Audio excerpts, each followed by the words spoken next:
سلام علی عبادہ الذین اصطفیٰ اما بعد فاعوذ باللہ من الشیطان الرجیم بسم اللہ الرحمن الرحیم۔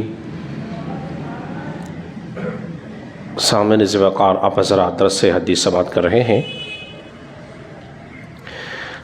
اور آج ہماری کتاب درس حدیث سے یعنی کہ ریاض الصالحین سے حدیث نمبر جو ہے وہ 535 ہے۔ اس روایت کو امام داؤد بھی کتاب الزکوٰۃ کے اندر لے کر آئے ہیں۔ حضرت سیدنا ثوبان رضی اللہ تعالیٰ عنہ فرماتے ہیں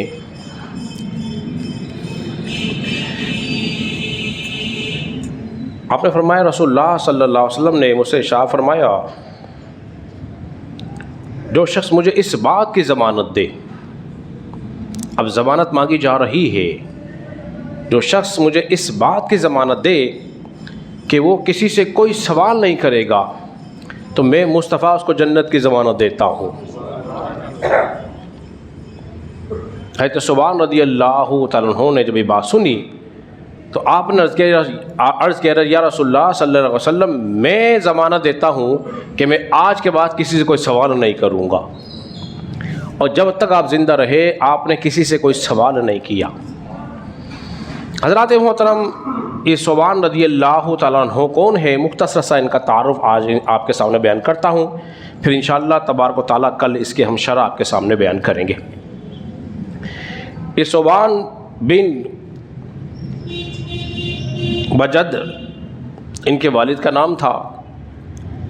اور ان کی کنیت جو تھی ابو عبداللہ یا ابو عبد الرحمن تھی، اور یہ رسول اللہ صلی اللہ علیہ وسلم کے آزاد کردہ غلام تھے۔ جب آپ نے مکے سے سفر کیا یمن کی طرف تو مقام صراط پہ جا کر آپ نے ان کو آزاد کر دیا تھا، وہاں سے خریدا تھا، پھر آپ نے ان کو آزاد کر دیا۔ جب رسول اللہ صلی اللہ علیہ وسلم نے آپ کو آزاد کر دیا تو پھر ساری زندگی یہ رسول اللہ صلی اللہ علیہ وسلم کے ساتھ ہی گزاری ہے، پھر حضور کا ساتھ نہیں چھوڑا، ہر سفر میں آپ کے ساتھ ہوتے تھے۔ اور پھر جب نبی پاک علیہ الصلوۃ والسلام کا وصال ہو گیا تو پھر آپ وہاں سے ملک شام تشریف لے گئے، آپ کا دن نہیں لگا، محبت رسول جو تھی، پھر آپ وہاں سے ملک شام چلے گئے، پھر وہاں کچھ وقت گزارا رملہ کے اندر، پھر وہاں سے آپ نے حمص کی طرف سفر اختیار کیا، پھر آپ نے زندگی کا آخری حصہ جو ہے وہاں گزارا، اور 54 ہجری کے اندر آپ کی وفات ہوئی۔ اور حضور سے محبت اتنی تھی کہ ایک دن آپ کی خدمت میں حاضر ہوئے، کیا دیکھا کہ بال بکھرے ہوئے ہیں اور چہرے پر غم کے آثار ہیں، پریشانی کا عالم ہے۔ نبی پاک علیہ الصلوۃ والسلام نے فرمایا، ثوبان کیا پریشانی ہے؟ کون سا غم تجھے لگ گیا ہے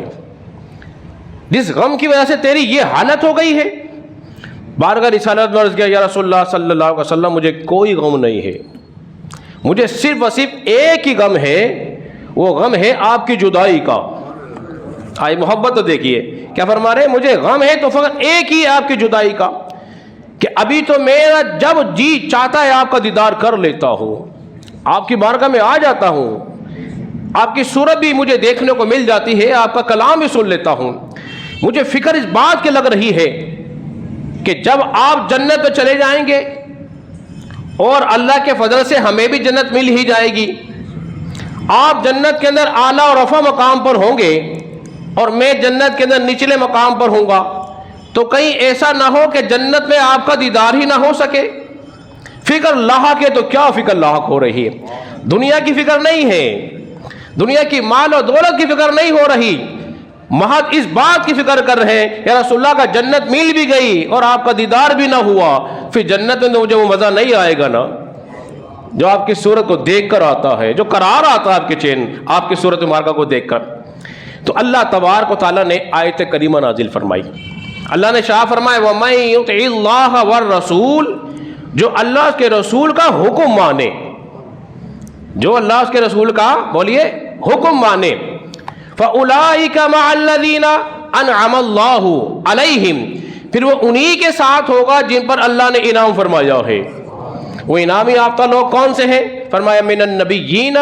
والصدیقین والشہداء والصالحین، پھر وہ انبیاء، صدیقین، شہداء اور صالحین کے ساتھ ہوگا۔